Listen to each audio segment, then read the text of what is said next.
पाटील साहेबांचा, शिवाजीराव पाटील साहेबांचा। या विजयाचं श्रेय आमची लाडकी बहीण, आमचे लाडके फौजी, आमचे सर्व युवा आणि आमचे सर्व शेतकरी कुटुंब आणि सर्व पक्षाचे, भारतीय जनता पक्षाचे सगळे कार्यकर्ते सक्रियपणाने आणि आदरणीय अण्णांचं कुटुंब आणि आमचे सगळेच कार्यकर्ते सहकारी जीवाचं रान केलं। आणि ही लढाई ही आपली नेत्यांची नव्हती, ही लढाई जनतेने हातात ही लढाई होती। म्हणून या नेत्याला आमचं मी श्रेय देणार नाही। खरं सगळ्या तळागाळातून सगळे कुटुंबाच्या म्हणजे गावामध्ये निर्णय घेतला की आता बदल हवा आहे, घराणेशाला थांबवा आणि सामान्य कुटुंबातला एक शेतकऱ्याचा मुलगा आमदार होतोय त्या करायसाठी त्यांनी हातात घेतली लढाई आहे।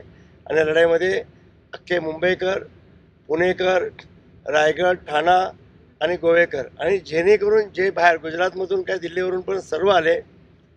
आणि सगळ्यात म्हणजे एक आनंदाची गोष्ट म्हणजे की देशाच्या राजकारणामध्ये आज पहिल्यांदा जय जवान जय किसान जो आपण लालबहादूर शास्त्रींची घोषणा केली होती त्या घोषणेच्या आधारावरती आपण ते एक संघ राहिलो।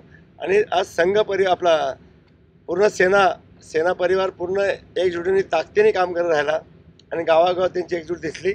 आणि त्याचबरोबर आमचे सर्व सहकारी, आमचे कार्यकर्ते सर्व सगळे त्यांच्याबरोबर काम करायला लागले आणि एकजूट म्हणून आम्ही हा सगळ्यांचा विजय। शिवाभाऊंना देवाभाऊंचा फोन आला होता का?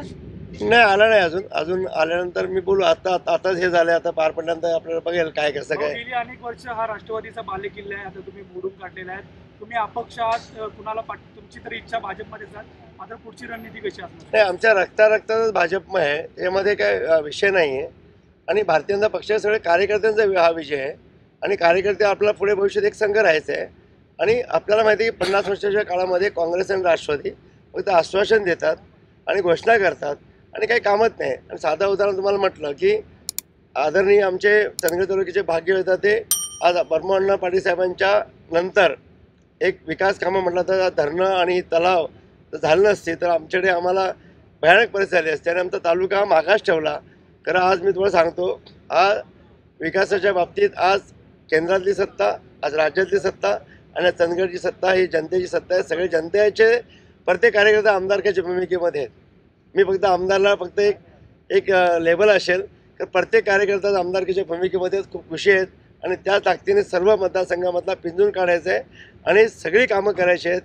पहिला रोजगार, आता मला अर्जंटली हा रोजगार 1-2 महिन्यामध्ये रोजगार मेळावा घ्यायचा आहे। त्या माध्यमातून 20-25 हजार जेवढा होईल तेवढा आपण 100 कंपन्या घेऊन आणि आदरणीय सरकारच्या माध्यमातून एक मोठा मेळावा घेऊन तो एक संपवायचा आहे।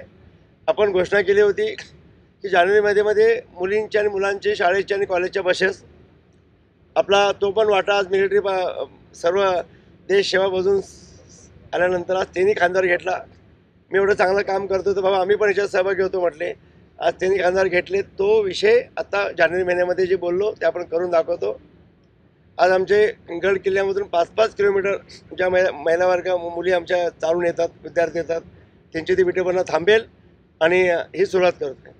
आपल्याला जे आपण मी पुस्तक प्रकाशन केले त्यामध्ये कुठलाही पद नसते वेळी जेव्हा मी 103 करोडचा विकास निधी आणू शकतो आणि 310 गावापैकी 150 गावात विकास निधी आणू शकतो आणि त्याचबरोबर 1400 करोडचा विकास निधी काजूबोडीत आणू शकतो, तर आता सगळ्यांनी जनतेने पद दिलेले आहेत आणि जनतेच्या मनात त्यांच्या मनातला विकास आपल्याला करून दाखवायचा आहे। आता वरती कुठलं पद मिळण्याची शक्यता आहे का? आपण भारतीय जनता पक्षामध्ये एक लक्षात घ्या, अपेक्षा व्यक्त केला की काही भेटत नाही आणि अपेक्षा नसल्या की मग ते शोधून देतात। पक्षामध्ये समाधान नेहमी एक पक्षाचा कार्यकर्ता म्हणून आदरणीय पक्ष वरिष्ठ काय घेतील त्याच्यामध्ये निर्णय घेतील। भाऊ, चंदगडला मंत्रिपदाची गरज आहे नाही, आम्हाला वाटते असं की पक्षश्रेष्ठी निर्णय घेतील त्याच्यावरती अवलंबून आहे ना। आज अण्णांच्या नंतर आमच्याकडे एक मंत्रिपद नाही भेटलं तर आपल्याला खंत येते, कारण पक्षश्रेष्ठी निर्णय घेतील, आपण याच्यामध्ये बोलणं योग्य नाही आहे।